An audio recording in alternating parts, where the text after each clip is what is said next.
All right. Welcome to the Championship Mindset Podcast. This show is really for athletes, coaches, parents, anyone who knows mindset isn't, just part of success. It's really the foundation. And you're going to hear real stories from real people like Phoebe, I'm going to introduce in a moment, how they face challenges, what carried them through, and the mindset shifts that made the difference in their life and in their careers. Okay. Because here's the truth, if you don't train your mind, the world is going to train it for you. And let's be honest, the world's coaching record, not exactly championship level. You see it more and more every day. I'm Spencer Senn, host of this podcast. And as an ex athlete, my career ended with injury in an instant, and I lost my identity I had ever known, the only identity that I had ever known in my own life, and my life spiraled out of control. And then years later, the world's top mindset experts helped me rebuild, regain control of my mind, train it, manage my emotions, and transform my life. Okay, now it's my mission. My mission is clear to help athletes starting as young as 10 years old, our children are our future, to take control of their mindset and manage their emotional states and unlock what I call their code to greatness through my I.G.O.A.T mental method, fast, fun, permanent transformation. Skills and drills make you good. Mindset makes you unstoppable. And today's guest proves it. A Hall of Fame soccer player, six-time national championship. That's right, six. Most of us can't even win the family Monopoly game. And Phoebe's out here collecting championships like get out of jail free cards. She's also an award-winning entrepreneur and global mentor and a best-selling author of Never Quit on a Bad Day. Phoebe Trotman doesn't just win games, she builds leaders, builds people, and she is here with us today. Phoebe, I'm honored to have you on. Welcome to the show. Thank you so much, Spencer. I'm so excited for this conversation. From the first time we connected, as soon as I heard the name of your podcast, I was like, absolutely, let's do this. So thank you for everything you're doing to inspire the next generation and the generation we have right now. Awesome. Thank you. And so let's start with this. What does never quit on a bad day mean to you? It's so interesting because never quit on a bad day, depending on the season of life you're in, takes on different meanings. And so it has been never quit on a bad day in terms of as an athlete, as an entrepreneur. Right now, for me, never quit on a bad day in this most recent season. It was very challenging season. I was primary caregiver for my mom, who sadly passed the end of last year. And so right now, for me, never quit on a bad day is all about to continue to keep showing up and never quitting on the goals and dreams that I have, that my parents were instrumental in helping me with in terms of who I am as a person. And so just to keep going, even though, there are a lot of, I've used air quotes for bad because bad is all relative and perspective. That being said, there are a lot of, really tough days still, like and tough moments where it is hard. So I hear it myself saying it to myself all the time, never quit on a bad day, keep showing up, show up with a smile, and realizing that even during the toughest times, there's always something you can be grateful for and to hold on to that. So never quit finding something to be grateful for and to keep moving forward. Wow, listen to all of that. My gosh, you already gave so much nuggets right there. I mean, gratitude, right? Foundation of opportunity, unlimited opportunity. So I really appreciate you just being genuine about that. And my sincere condolences Thank you. your mom. And I know that's always hard. And in the last week, with tragedy in this world, again, it's almost like challenges and successes. It's like 50-50. And in my own life, when the majority of my life, I came from victimhood. Okay. I was a victim. This was happening to me too. It happened for me. And I realized in that process that challenges are equal to successes. They're required for success, right? There you go. The same thing? Absolutely. It's part of the journey. It's part of life. I think when we can shift from exactly what you said, and this, why is this happening for me, to what this is happening to help me be a better person, and what can I learn from those challenges, and how can that strengthen? I talk about resilience as a muscle. And so the only way we can get stronger, if we want to think of our physical bodies, how do we get stronger? We have to push weights, and they have to be heavy, and there's that resistance, and that's how we get stronger. And I truly believe it's the same thing with us in terms of how do we get stronger to deal with the challenges, to navigate through them, to grow from them, and to really grow into our best version of ourselves. And so, as much as I share, the last 2 years were extremely challenging, I feel so much gratitude that I had the opportunity, I had the chance to be that caregiver for my mom. And again, reframing our language, instead of like, I have to do something, I get to be that caregiver for my mom. I get to have this time with her. And so when we can start flipping that language, flipping what we're saying to ourselves and to others, that's where we feel empowered, we feel stronger, we feel more confident. And then we can move forward again to keep going, because I like to joke, if you made it this far, you can keep going. You've been through some stuff. We've all been through a lot of things, and we're going to keep going through it. And so how can we strengthen ourselves to be prepared and to help other people who are going through their challenges too? Wow. Profound. I mean, and I've even learned to take it a step further with my own personal self. If we're here, we can do more. We're here. We're here to do more. And one key that you said that's so powerful, that has become another huge part of foundational with myself and helping others in my practice, is reframing. Mm-hmm. Okay. And I challenge anyone that heard what Phoebe just said to embrace that, open your mind, allow it in, and anything that is labeled bad. Okay. We've been programmed to label it bad. Allow yourself to find what is good in it. Don't just allow it to turn into deeper negativity and drama. We are programmed to over accentuate drama. Then we become consumers because we need things and help. We all have inside of us the ability, we already have it inside of us, okay, to do more, to do better, to do good. All right. So Phoebe, before all these titles, holy cow. All right. And the championships, can you share a little bit who you are? Who influenced you the most growing up? How did those early experiences shape the way you see yourself today? And as we talked and got to know each other more, was faith a part of that at all? Yes, absolutely. So who influenced me the most? My parents. Who both, my dad passed 13 years ago. My mom passed last year, and I miss them every single day. Not a day goes by. That being said, I am so grateful that God blessed me with the parents that I have, because they instilled incredible values in terms of faith, hope, joy, relationships in my brother and I, and to dream big, and to believe that if you have a dream or a call in your life, in your heart, it was placed there for a reason. And so, yes, there's going to be challenges. It doesn't mean you're not going to face the struggles. They're going to come.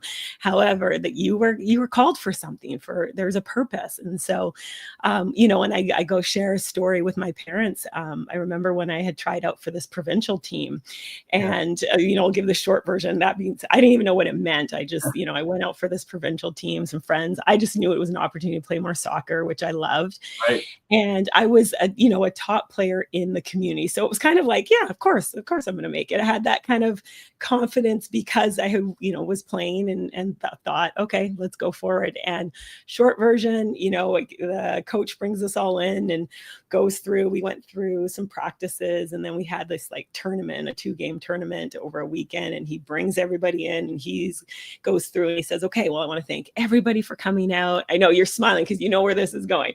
I want to thank everybody for coming out. And he says, if I don't call your name, then you're released. And so he goes through the list, and I fully expected him to call my name. And so then he finishes, and I was like, oh, he missed, he's going to go back and correct himself. Made a mistake, right? Totally. I was like waiting for it. I'm like, I'm going to hear Phoebe Trotman. And then he goes, So this is how I knew he didn't make a mistake. He goes, okay, great. Again, so we're going to ask you guys to leave if your name was not called so we can discuss next steps. And I was devastated. I was embarrassed. You can read the longer version in the book. So, and I cried and cried and cried. And I just want to summarize it by this, because when you talk about who influenced me the most, my parents, because I cried for a few weeks at least. And my parents sat me down. They had this conversation that I did not want to hear at the time. However, I'm grateful for it now. And they basically asked me two powerful questions. They said, number one, do I want to continue to play soccer? Which was yes. And two, do I want to let one coach's decision determine what I do next? And they refocused my mind to go like, what can I control? And from that moment forward, I was like, I can control with, my help of my parents. We had this conversation. I was, 13 years old. So it was all their wisdom, but they basically were talking about like, what can you control? You can control how hard you work. You can control your attitude. You can control your extra training. And from that moment, I made a decision. I wanted to be an impact player. And so thankfully, because of how my parents handled that decision, whether the coaches were right or wrong, it didn't even matter. It was just my parents were like, the decision's done. You get to determine how you control it. And so that was such a pivotal moment. And even going back further, there was other, as I sit and just reflect on my parents and how they've just, taught me so much. There were other moments like that throughout my life where they brought it back to like, okay, well, what can you control in this situation? And so that has served me well throughout my career in terms of as an athlete, as well as an entrepreneur and as an author and a speaker and trainer and in every capacity. Wow. That's powerful. And it reminds us really that success doesn't just appear, it's built, influence, shaped. And the audience, as they listen, whether it's live or on the audio, they can recognize their own story in that, and that it's already guiding them. And what I love about what you said, and we're not seeing nearly enough of this, is your parents put it in a question form to you to empower you. That gave you power to go, internalize, connect with your identity, and then come up with how you were going to respond to that, right? I mean, that is so deep and powerful. As parents, we need to do this with our kids. We need to do it with each other, not have people think this or that or this or that. Empower with questions, and that's how we guide, right? Give people the ability to think on their own. Yeah, because it allowed me to take that into kind of my own, as you said, like my own hands and make that decision. And again, they were guiding me in terms of, okay, hey, they recognize that their daughter is devastated by this. Again, it's irrelevant whether or not they even agreed with the coach's decision. They realized like the decision has been made, period. What can we do going forward? And that has just carried out throughout, my journey. And I just look at it and I'm like, oh my gosh, there's been so many moments. And this is why I say I'm just so grateful to God, the parents that I had, because even though they're no longer here physically, I can hear them. Like I hear them asking me these questions. I can feel them, still guiding me because of, all the experiences that I've had, that I had the fortune of being able to pick up a phone or go visit and like have the conversation that now that is just part of my spirit. That's awesome. And yet it seems so simple, right? It's not, but it's foundational. Foundational. How do you think your parents got so wise? Their faith. My parents had such like a rock solid faith in God. And it's so interesting because as a child, there's so many times I'm like, I don't understand. Like, well, why is this happening then? And all the questions that, so many of us have. And it's really been in, I don't even know, maybe the last like 10, 15 years that I've just realized like how much having a strong foundation in something, like you opened up by saying, you can have a strong foundation in the world, but look at the world's track record. And I think that is such an important thing for people to think about. What do you want your life to look like? And who can you find out what they're doing? Success leaves clues. And so just knowing how my parents lived and having a faith of my own is why I'm able to keep showing up. It gives me hope in a future. And so I'm so grateful for it, because I don't know if I didn't have that faith, given some of the how hard, especially the last 2 years, and even with my dad when he was sick, and how hard those moments were, I don't know if I would still be here, truthfully, Yeah. because it was such a hard time that I had to lean on someone else's strength, not my own. And so that is why I'm grateful, and just to be able to keep showing up and keep sharing. 100% agree in my own story. I mean, same thing. And so we don't have to accept things the way they are. We can be better. But it's foundational stuff. And it's not about pushing faith on anyone. You know, I tell everybody, if you don't believe, I'll pray for you, but I respect that. I have to lead with my foundation, and then I have been trained and learned through all of my challenges and bad things that happen for me. Okay, mindset is 80% of success in life. You combine faith into that foundation, it goes even further in strength, productivity, happiness, all of that stuff. So, becoming a champion. When was the moment in your soccer career you realized you weren't just playing the game, that you could actually become a champion and even were a champion? Wow, that's a great question. I truthfully, I mean, I feel like even just sharing that story, that moment with not making the team was a championship moment, if you will, because it literally changed. I often think, what if my parents had the conversation? You know what? That's not right. That's not fair. We're going to call the coach. We're going to Right. do this. And they modeled that for me, how different my life would have been, because there's been a lot of quote unquote unfair moments, bad moments. And so I feel like that was such a pivotal moment in terms of the start of even going back further, because there was another, anyways, but that was one moment that definitely was the start of the championship of mindset. And then Yeah. it just continued through. And then again, surrounding myself, I'm so grateful. I've played on some exceptional teams with incredible coaches and teammates to be able to, show the hard work on the field. And a lot of that, and this is the other piece that's so important, is we see the game, we see the championship final, we see the team that won or wins. We don't see all the hard work that's done out of sight, because that's really where the championship mindset is formed and strengthened. It's doing the extra fitness when you really don't want to do it. It's doing the extra whatever, fill in the blank, when you actually don't want to. It's still showing up and doing that and being your best self, because one, you made a commitment, two, you have a goal and a focus, and three, you have that burning desire to create success. So those are like some of the moments. I mean, I don't know if you want to know like championship games. That's a whole different story, but I think We have so much we could go into, right? We do have a lot. Oh my God, it's giving me tingles. But yeah, we only have so much time right now for people. But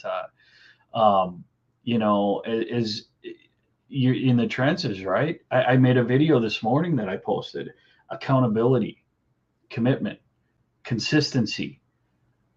Those things are only a piece, but they're huge pieces, and you touched on that. So, and not just that, team. You can't do this alone. Nobody can. And I hope everybody hearing, watching, notice how what Phoebe shared isn't just about soccer. It's about the shift in her identity.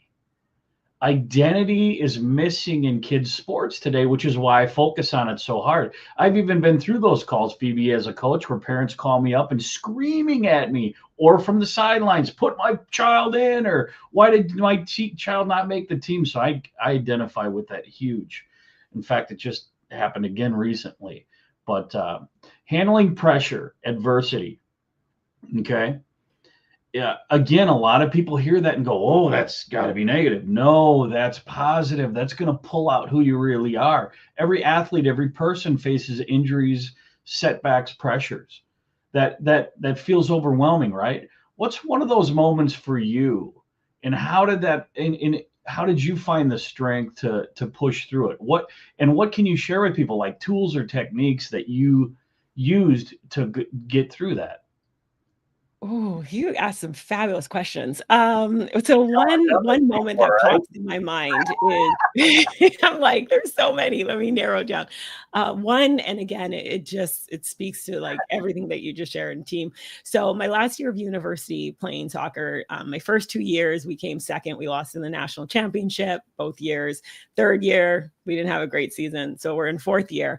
And I remember this moment so vividly because we had just lost 2 games. And so myself and like 3 of my other seniors were sitting up on this hill and we are just like, we're choked, we're angry, we're Yeah. bitter, we're just like, this is our last year. And anyhow, and so then we had this shift happen and we were just like, okay, listen, this is our last year.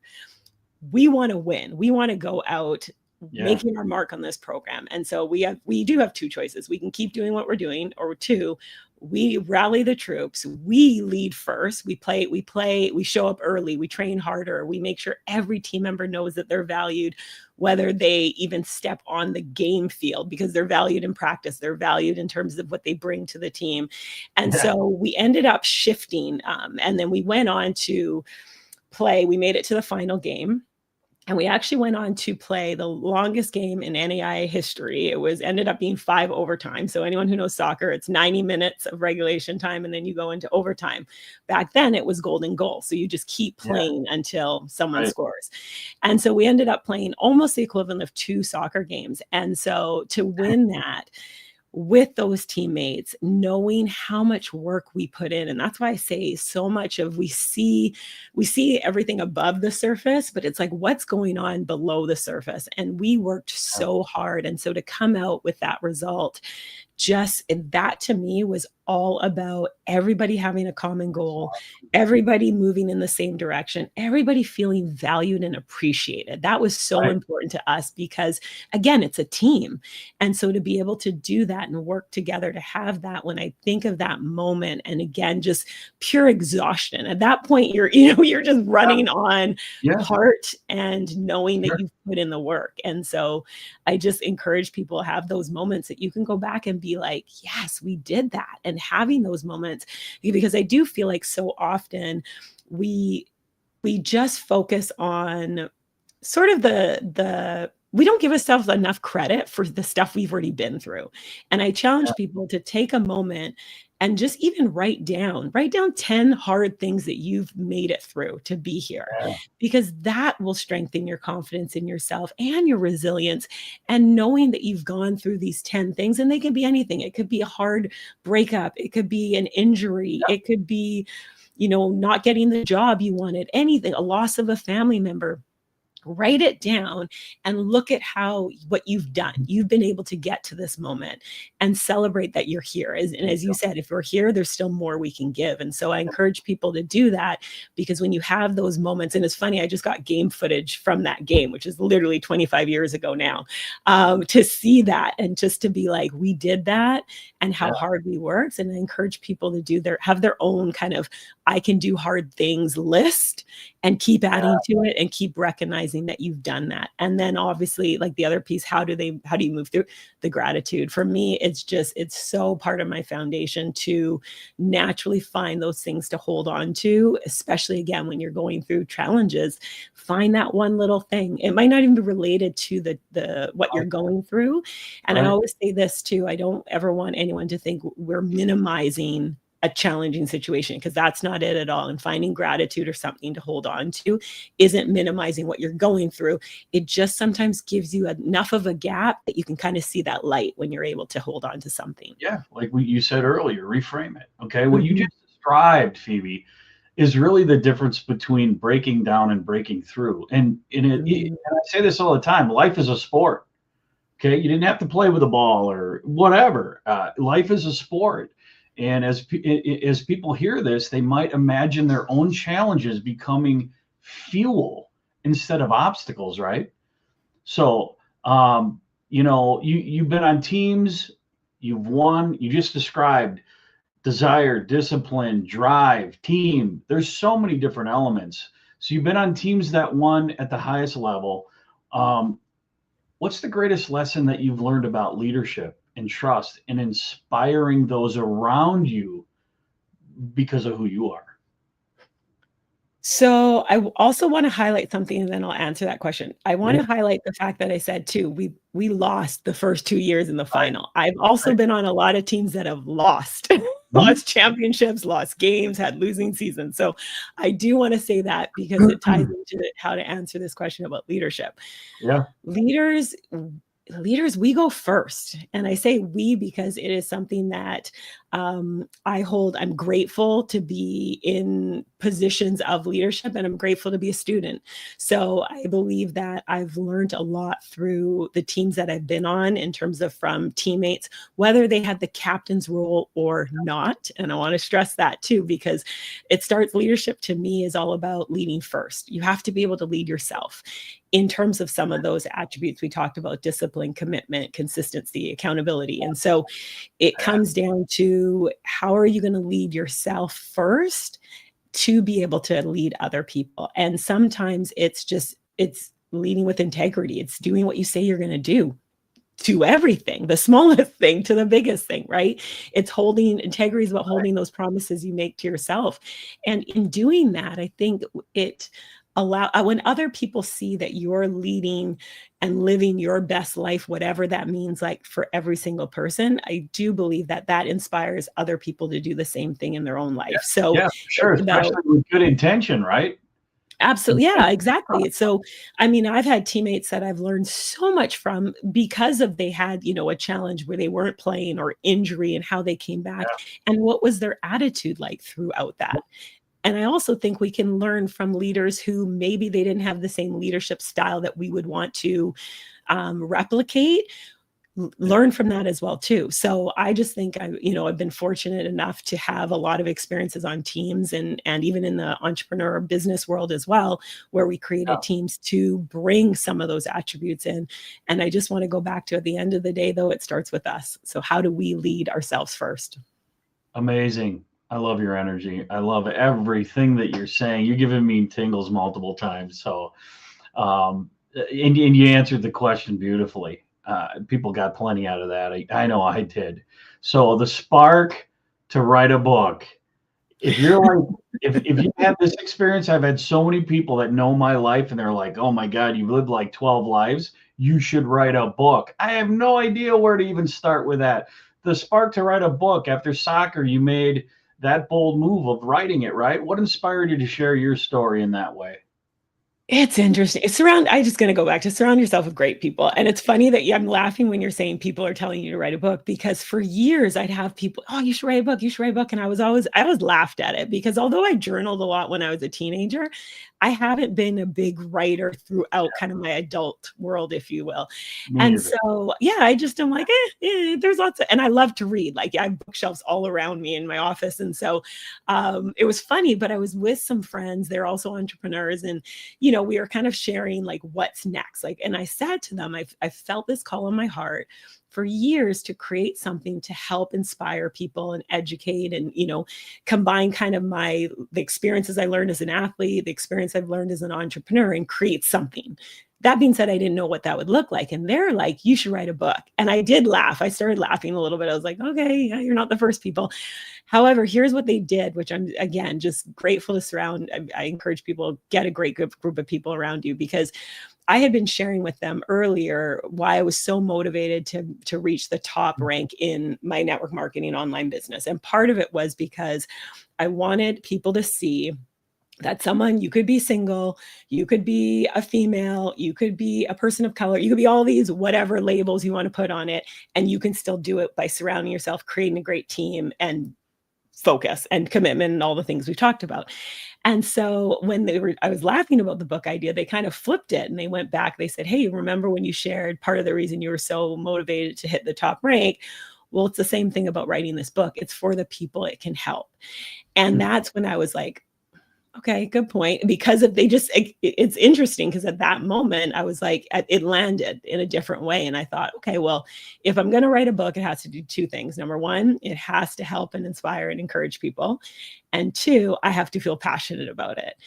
And the month before, I had been inducted into the Coquitlam Sports Hall of Fame. We had this induction ceremony, and the interviewer asked me some questions about what has sport given me. Thank you. It was such a cool moment. And he asked me, like, what has sport given me? And I shared, some of the things we talked about. And I said, though, most of the life lessons I've learned from sport have come through the tough stuff of sport, the not making that team, sitting on the bench, not even dressing for a game, coming back from injury, all the stuff. And Losing. so losing, yes, exactly. Losing can fire you up, and you learn a lot when you lose. How do you handle loss, etc. Yep. And so then when I was simmering on the book idea, that's when it all came together, and I went, that's what I want to write a book about. I want to write a book that shares the story behind the story, because so oftentimes people see, we show our highlight reel on social media, right? It's like, oh, this, not always sharing, well, how did you get to that moment in time? Like, what did you have to move through? And more importantly, how did you navigate through those challenges? And so I got super fired up about it. The saying, never quit on a bad day, I was like, oh, that's what I want to call it. And it's funny because I do this thing with God. I say, okay, God, because actually I was still a little hesitant about writing a book, even though I was open to it. I was like, the chatter comes in. I still have those talks where I'm like, do I want to write a book? I don't know. All this stuff. Well, it never goes away, right? And it's a matter of, it doesn't go away. You learn to control them. How you move through it.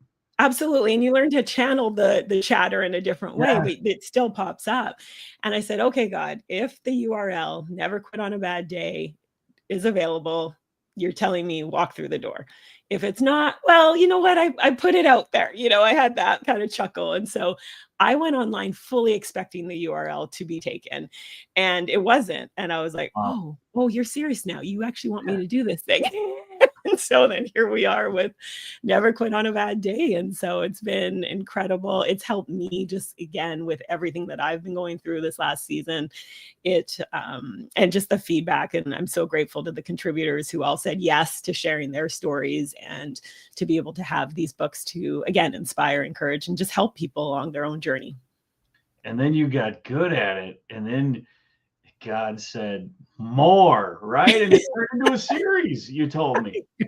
It did. Interesting. It was supposed to be just like one book, having like sports people, athletes, and a little bit of entrepreneurs. And then as I sat with it, I was like, oh, this is actually more than just one book. And here we are. It's, books and merchandise and just all of the things. And so it's been such an incredible journey. And I want to encourage people, just be open, because when you're open, it's so beautiful to see how your life can shift in different ways. And it's not going to be easy. There's going to be bumps in the road. And so really Never Quit on a Bad Day is just there to inspire you, to let you know you're not alone. You're not alone in your challenges. And really the books share kind of strategies and tips and ideas of how can you move through it when you're going through a tough season, whatever that looks like, or tough. Here are some tools, ideas, strategies, things that myself, these other entrepreneurs, these other athletes have done to keep going. Embrace the bumps, embrace the challenges. They happen to make us better. Okay. And then there's the ripple effect. Whether you are positive or negative, there's going to be a ripple effect. One choice, one story can expand far beyond what we imagine. I mean, it's just true. And everyone watching knows their next choice might be the one that changes everything for them. So, I mean, you're now known as a connector. Your philosophy is awesome. I mean, people are it's radiating out of you is probably the best word. Now, as far as building relationships and all of that stuff, I mean, you clearly go deeper than the surface because you've learned how to do that. Okay, you've allowed yourself to do that even in the toughest times. If you could sit down with a young athlete, a coach, a parent, anyone, what's the one piece of advice you'd give about building a true championship mindset for sports and for life? I know these are really tough questions because there's a lot to it, but you're good at this now. Thank you.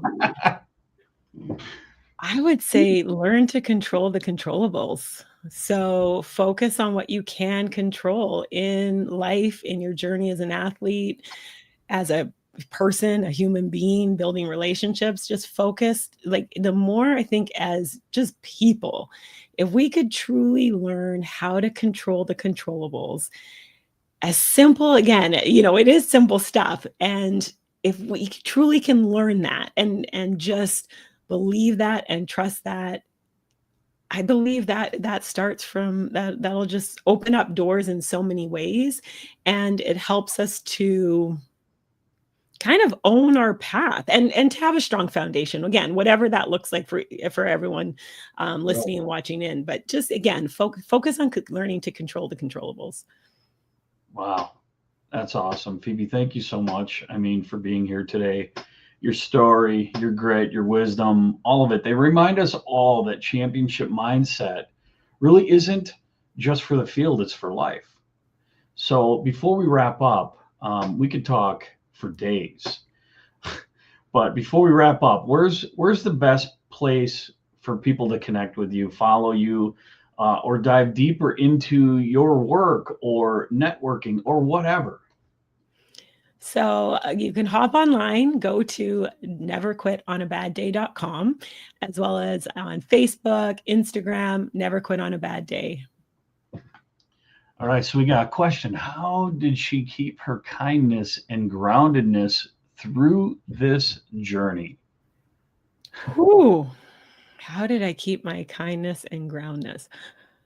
I'm going to say my parents, like just seeing my parents came, well, first went to United States and then moved up to Canada from Barbados, and seeing how my parents just moved through the world with, again, such kindness for people. They weren't, always treated the best based on, unfortunately, the color of their skin, as I've had those experiences as well, and how they still showed up and Yeah, still had kindness and compassion for other people. cool. And just, yeah, watching how they move through it. And in terms of, so I believe I modeled that after them. And then the ground, just having a great group of people. Like my parents had great family, and they had chosen family and family of faith who are my family, and who have just, again, we all pour into each other. We all love each other. And I find things to be grateful for, and then move through life with that. We can always share a smile. There's always something to smile about. Beautiful. And be aware of who you surround yourself with, like you talked about. I had hundreds of friends. I got rid of them. They were bad for me. And I started over multiple times, but who you have around you is so impactful. And Marvin, past guest, is on, and he said, "Great, that's a great perspective." And that's somebody in your network. I should connect you with Marvin. He's amazing. I'd You'd love really that. Thank you. Yeah, for sure. And to everyone tuning in, whether you're here live, gathering the replay, listening on the audio platforms, thank you for being part of the Championship Mindset community. Subscribe, like, all that kind of stuff. You can always find replays immediately on LinkedIn, YouTube at youtube.com/at championship mindset -1, and Facebook Championship Mindset 1. And if you've got a young athlete, if you're a parent and you've got a young athlete between the ages of 10 and 18, I mean, this is my focus, my passion, to instill and install into them all the foundational mindset upgrades for them to unlock their code to greatness, be their best in sports, in life, have fun, radiate their uniqueness, and improve the world one person at a time. And get rid of the junk coding, the junk stuff, and unlock more of their confidence, grit, and resilience on demand. Literally like hitting a button, boop, more confidence. Okay. Go to freedomandhealing.com and schedule your free discovery call with me, and I'll explain exactly how it works. You won't believe it, but I guarantee results. Okay. We'll talk through that, and you'll be able to make an educated and confident decision about something great. Okay. Because mindset is the most powerful computer in the world. All right. Our mind is the most powerful computer in the world. And when you upgrade it and optimize it, if you don't have all of these other foundational things, we give it to you. You don't just change your game, you change your future. Thanks again for listening. Thank you, Phoebe, for being here. And until next time, keep training your mind, rewire, be aware, desire, drive, discipline, good people around you. Um, Lead with good intention. All right. Keep training your mind so you can live your best and your best life. Till next time, have a great day, everybody.